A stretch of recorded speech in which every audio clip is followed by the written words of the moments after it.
আমি অ্যাডভোকেট গোবিন্দ প্রামাণিক, মহাসচিব, বাংলাদেশ জাতীয় হিন্দু মহাজোট। গতকাল বিকালে শেখ হাসিনার পদত্যাগের পরে এদেশের হিন্দু সম্প্রদায় মনে করেছিল যে তাদের উপর বিশাল একটা হামলা, লুটপাট, অগ্নিসংযোগের ঘটনা ঘটবে। কিন্তু গতকাল বিকালেই বিএনপি এবং জামাতের নেতারা তাদের নেতৃবৃন্দকে হিন্দুদের বাড়িতে হামলা, লুটপাট, অগ্নিসংযোগ যাতে না হয় এবং প্রত্যেক মন্দিরে যাতে পাহারা দেয় সেই ব্যবস্থা করার নির্দেশ দেয়। এবং গতকাল থেকে আমরা দেখেছি সেই পাহারা দিয়েছে।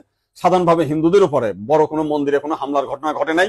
কিছু আওয়ামী লীগের হিন্দু নেতা আছে যারা বিভিন্ন সময় লম্পঝম্প করেছিল, তাদের বাড়িতে, শুধু হিন্দু বাড়ি না, মুসলিম আওয়ামী লীগ নেতাদের বাড়িতে হামলা হয়েছে, লুটপাট হয়েছে এবং সামান্য কিছু সুযোগ সন্ধানী এলাকা ভিত্তিক তারা কিছু সামান্য মন্দিরে হামলা করেছে, সেটা ব্যাপক বিষয় না।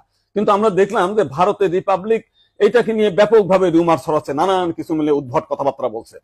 এবং আজকে দেখলাম শেখ হাসিনার নিয়ে তারা কাহিনী তৈরি করছে, বঙ্গবন্ধুর স্ট্যাচু ভাঙছে, সেটা নিয়ে তারা খুব দুঃখে সাগরে ভাসছে।